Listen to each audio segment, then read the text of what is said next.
Hi, I'm Tara, and welcome to our classroom. We're glad you are here today. We are going to do a little lesson for you about dictation. I taught about copywork and dictation at the Charlotte Mason Inspired Conference a few weeks ago, and several people asked me to please show them a lesson, and it makes a lot more sense when you actually see it in action. So I have Gemma with me. Gemma, would you like to introduce yourself? Tell them how old you are. I'm 9 years old. All right, and then we have Will. I am 13 years old. And this is our summer, so we haven't done school in a while, so this may not go exactly perfectly, but I want to talk you through a dictation lesson. The goal of dictation is to do your grammar work and to do some writing for older students so that they can see something they're familiar with and get it down on paper grammatically correct. This is also your spelling lesson, so you know the words, and again, something you're familiar with, so you're not asking them to do it off the top of their heads. So we start by printing a page of something that they know. It could come straight from a book. If you had enough copies for all of your students, you might just give them the book to look at. But I have taken a passage. I use BibleGateway.com when we're doing Bible passages, and I took this little section here, and it's exactly as it would appear in the Bible, but we are going to just focus in on one verse of it today. We're going to look at verse 6 today because that has been the memory verse for our Vacation Bible School that we have been doing this week, Concrete and Crane. Some of you may have been doing it as well. But we have another student here, and she is in her bedroom because she is a little bit young. Usually we start this kind of dictation work at about 3rd grade. She'll be going into 2nd grade this year. So Gemma is going to be a 4th grader, and Will is going to be an 8th grader. So you might notice a little bit of difference in how much I expect from them or their abilities, but wherever we can do something together, it's best to do it that way. Makes your day a little bit shorter. And so let's look at this. First, we're going to read the passage. So Will, would you read verses 3 through 7, and then Gemma, I'll have you read 8 through 11. I give thanks to my God for remembrance of you, always praying with joy for you in my every prayer. Because of your partnership in the gospel from the first day until now, I am sure of this, that he who started a good work in you will carry it on to completion until the day of Jesus Christ. One more verse. It is right for me to think this way about all of you, because I have you in my heart, and you are all partners with me in grace, both in my imprisonment and in the defense and establishment of the gospel. Okay. For God is my witness how deeply I miss all of you with the affection of Jesus Christ, and I pray this, that your love will keep on growing in knowledge and every kind of Discernment. so that you can approve of the things that are superior and can be pure and blameless in the day of Christ, filled with the fruit of the righteousness comes through Jesus Christ to the glory and praise of God. All right, thank you. So again, verse 6 was our memory verse this week, and Gemma, you participated more in Bible school. Would you read verse 6 aloud for us again? I am sure of this, that he who started a good work in you will carry it on to completion until the day of Jesus Christ.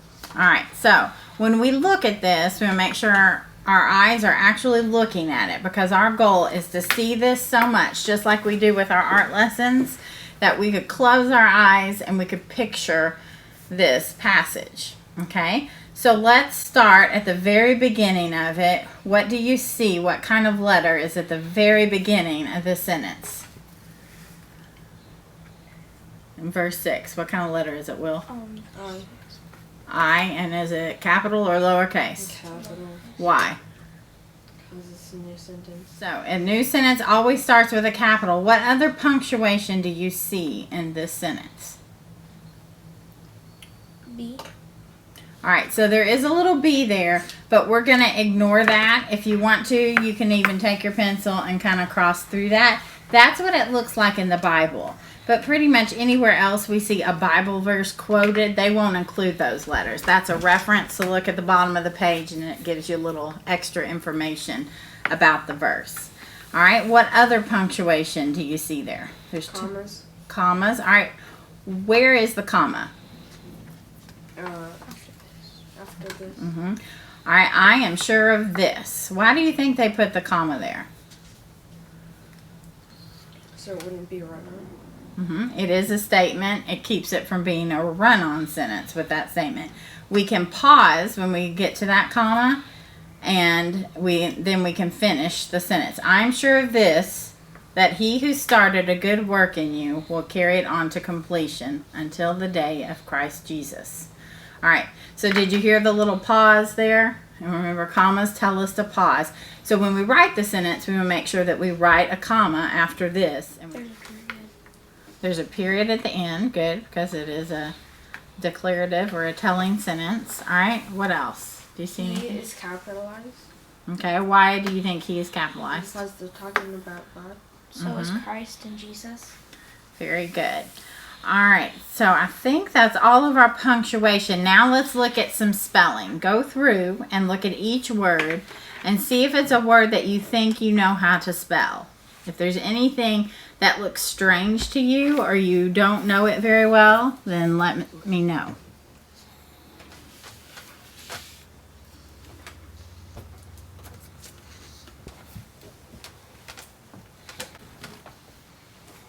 You good with it all?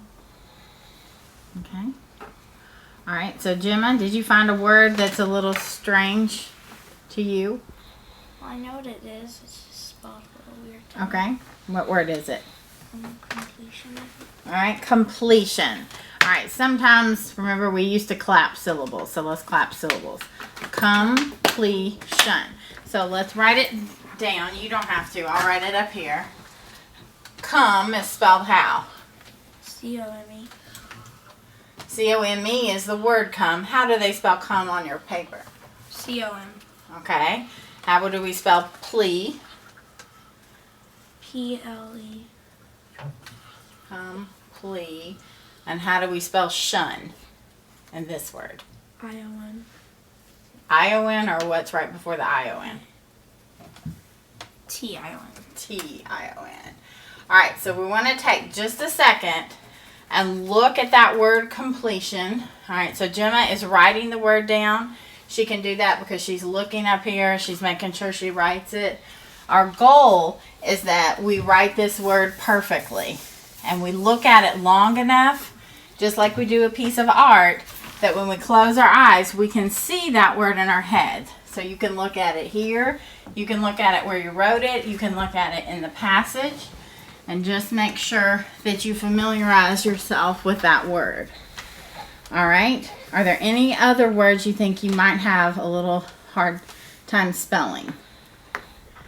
Nothing? All right. What about sure? You okay with sure? Nope. Look at it again. Close. Very close. All right. So look at it. Don't look off in the distance. This is one thing that's tricky sometimes is people want to look away. But Charlotte Mason believed that spelling was a visual thing. So you want to actually look at the word. Get familiar with what it looks like. And just, it works a lot like when we are writing something. Sometimes we write something down and we say that just doesn't look right. Is that how you spell it? So that's the idea behind it. Okay. So I'm going to give you just a few seconds. Read over that to yourself, paying attention to the punctuation and the spelling of all the words. Another thing you can do, which my daughter started doing on her own, is you can have students highlight or circle things that they want to make sure that they pay special attention to, or certain kinds of punctuation. So this is just another way to help them. She put a little star there because this is the word she had trouble spelling that she wanted to write down here on her own. So what we're going to do is I'm going to give each of you a paper. Now, we could flip over and use the back of the same paper. If we want to use lined paper, we can use this. And once you are comfortable and you think you'll be able to write this perfectly, flip your other paper over. Okay, I am going to say the verse to you. I will say it slowly. And as I'm saying it, I want you all to try to write it. And you want to try to write it perfectly, okay? You want the correct punctuation and the correct spelling. If you don't know how to do something, skip it, okay? If you don't think you can spell the word or you don't know how to punctuate it, just skip it because I don't want you to look at it incorrectly written on your paper, all right? If I see you do something that's not correct, I might white it out or I might put a little sticky note over it. And then you just keep going. It's no big deal. And we'll go back and we'll look at it at the end. Now, Will, I'm going to see if you can write the whole thing since you're in 8th grade. Because I'm sure you can. And Gemma, I want you to get through the first half of it, at least. Now, if you can keep going and you feel confident and that you know how to do it, you can keep going if you want to. Okay? All right, let's try it.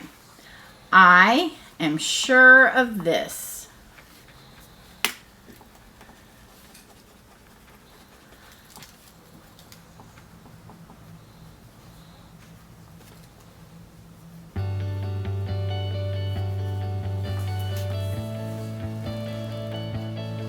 That he who started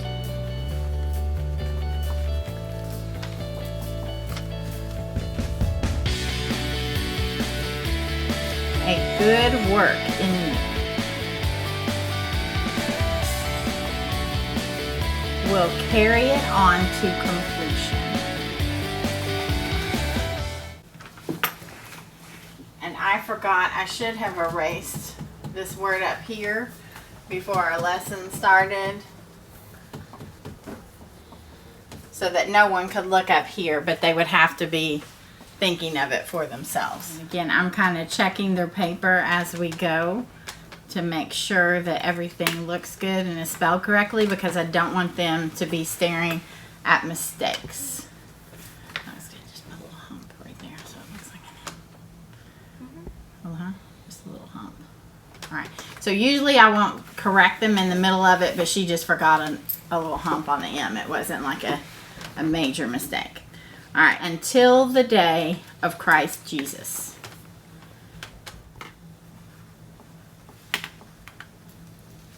All right, so everyone look at your paper and make sure you are completely finished. All right. Let me see your paper, please, just to check and make sure I didn't miss anything. Go ahead and flip your other paper back over and check your own work. Look at it and see if yours looks like it.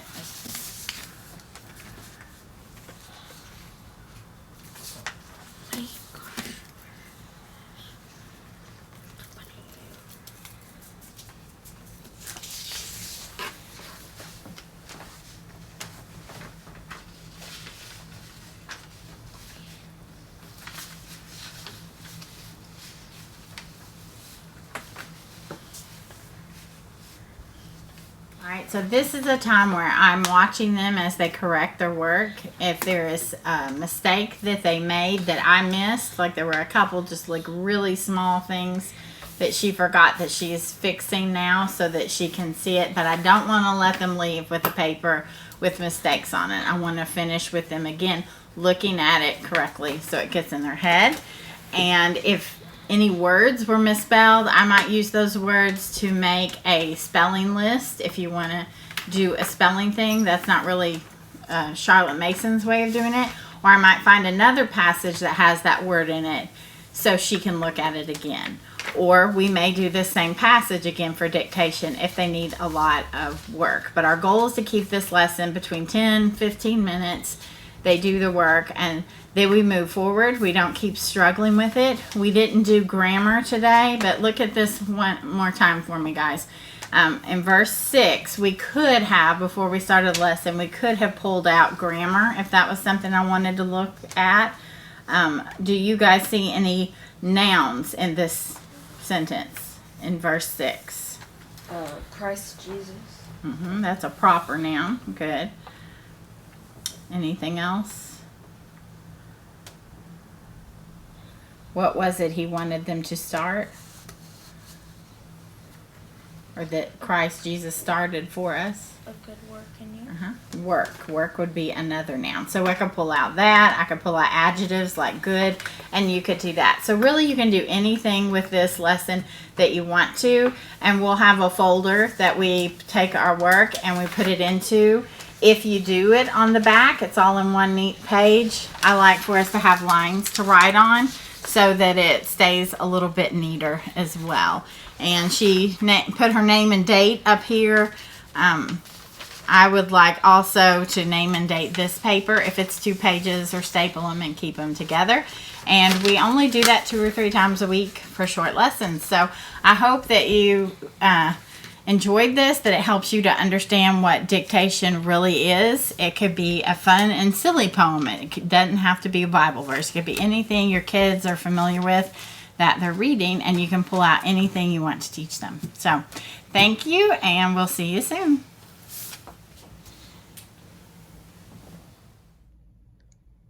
Don't forget to check out the dictation post on the blog Minivan Ministries.